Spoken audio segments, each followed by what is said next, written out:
দর্শক, বেগম খালেদা জিয়ার বিদেশ যাত্রা উপলক্ষে বিমানবন্দর এলাকায় নিরাপত্তা বাড়ানো হয়েছে। আর সেখান থেকে সরাসরি যুক্ত হচ্ছেন এই মুহূর্তে আমাদের সহকর্মী ফরিদ আহমেদ নয়ন। নয়ন, আশা করি আপনি আমাকে শুনতে পাচ্ছেন। নয়ন, আমাদের সহকর্মী রকিব মানিক জানিয়েছেন যে বেগম জিয়া তার বাসা থেকে ৮টায় বের হবেন এবং আপনি এই মুহূর্তে বিমানবন্দর এলাকায় আছেন, এখন প্রায় 6:30টার কাছাকাছি। তো সব মিলিয়ে বিমানবন্দরের সার্বিক চিত্র কেমন দেখছেন? জি, আপনাকে ধন্যবাদ। আমরা এখন দাঁড়িয়ে আছি হযরত শাহজালাল আন্তর্জাতিক বিমানবন্দরের ৮ নম্বর গেটের সামনে।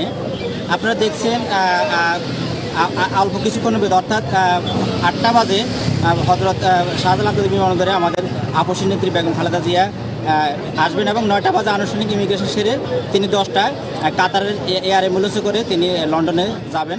আপনারা জানেন দীর্ঘ 7.5 বছরে মা তার ছেলেকে এবং ছেলে তার মাকে হিথ্রো বিমানবন্দরে দেখবেন। এর আগে আপনাদের জানিয়ে রাখি 2020 সালের করোনা মহামারীর যে সংকটে আমাদের আপসী নেত্রী বেগম খালেদা জিয়া বারবার দেশের বাইরে যাওয়ার জন্য চেষ্টা করেছিলেন, কিন্তু আইনি জটিলতার কারণে তাকে সেই দেশের বাইরে চিকিৎসা করতে দেওয়া হয়নি।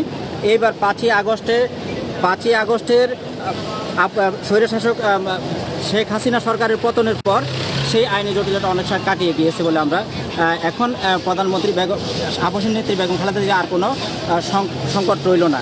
তা আপনারা জানেন যে ইতিমধ্যে হযরত শাহজালাল আন্তর্জাতিক বিমানবন্দরের চারিপাশে একদম যেটা বলে একদম নিরাপত্তার চাদরে ঢেলে সাজিয়েছেন।